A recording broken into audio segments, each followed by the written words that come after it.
Are we fruitarian? Are we breatharian? Are we loverian? Maybe all the above? I came to Vilcabamba because I wanted to live on fruit, and I'm noticing that over the last couple of days I was unable to eat only fruit.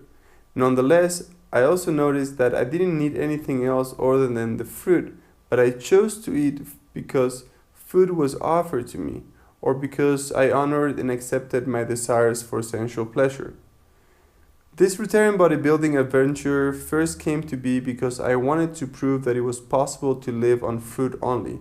In the meantime, I learned that it is not only possible to live with fruit, but also possible to live with only water and even without water or anything else at all. I'm learning more and more how amazing my body is because I learned how amazing life is. I am learning to flow and to be, and I'm learning that the only thing that stops me from eating only fruit is my environment. When I am in an environment where only fruit is available, it is easy for me to follow a strict fruitarian diet. When I'm in an environment where fruit is unavailable or where other food is offered to me, I struggle to eat only fruit. Some people may consider this to be a weakness of mine, and perhaps it is, but I found other things as important as discipline, such as exploration and the ability to blend in social situations. More important than anything, I want to accept other cultures and ideologies as true or as true as any of my thoughts may be. Today I woke up and did my morning routine of meditation, qigong, and foundation training. I had a huge papaya for breakfast, which was quite delicious, and then I worked on my videos, uploading 24 videos to my YouTube channel. For lunch, I had a huge bowl of tomatoes that was plenty to fill me up. I didn't feel hungry after that. To be honest, I didn't even feel hungry before eating the papaya or the tomatoes. I just wanted to eat them, no needs, only desires. On the afternoon, I moved to my new place where I will be living for the next 10 days. Because of that transition, I was unable to make it to the market. Big mistake. After setting into my new space, I ran downhill to the central of Vilcabamba because I wanted to socialize. I didn't want to remain alone in my cabin for the rest of the day. I was also hoping to buy some fruit, but by the time that I made it to Vilcabamba, I could not find any fruit stands. The farmer's market had ended at 2 p.m.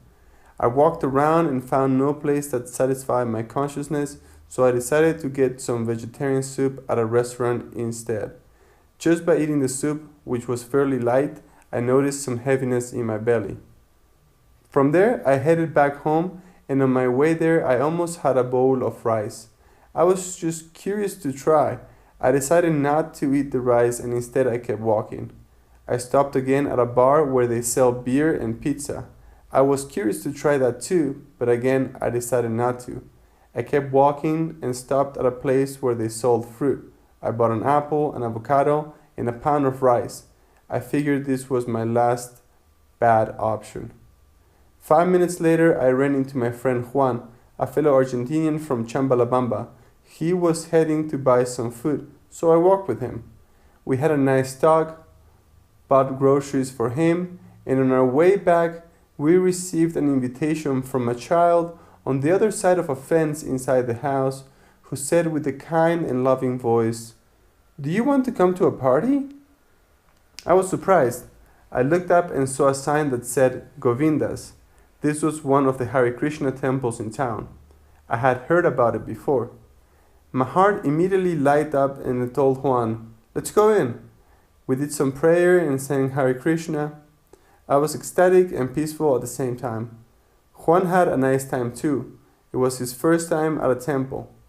After singing, dancing, and reading from sacred scriptures, we were offered some blessed food.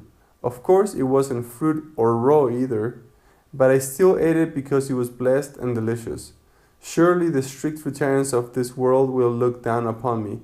Sometimes I do too, but I'm looking for truth beyond appearances. The food was absolutely delicious. Rice and vegetables, some quinoa balls, and pita bread. I was afraid it wouldn't settle well. After eating half my plate, I was feeling full, so I took my time with it. I had no rush, but had faith that this was the right thing to do. At the same time, I was confused. Why do Hare Krishna's people talk about killing animals as if something that's wrong, but they are okay with killing plants? Hare Krishnas are known to be vegetarians because they love all beings, but those who study fruitarianism know that plants have senses and feelings too. Killing broccoli is like killing a cow, isn't it? What do you think? Thanks for watching. Please like, comment, share, and subscribe.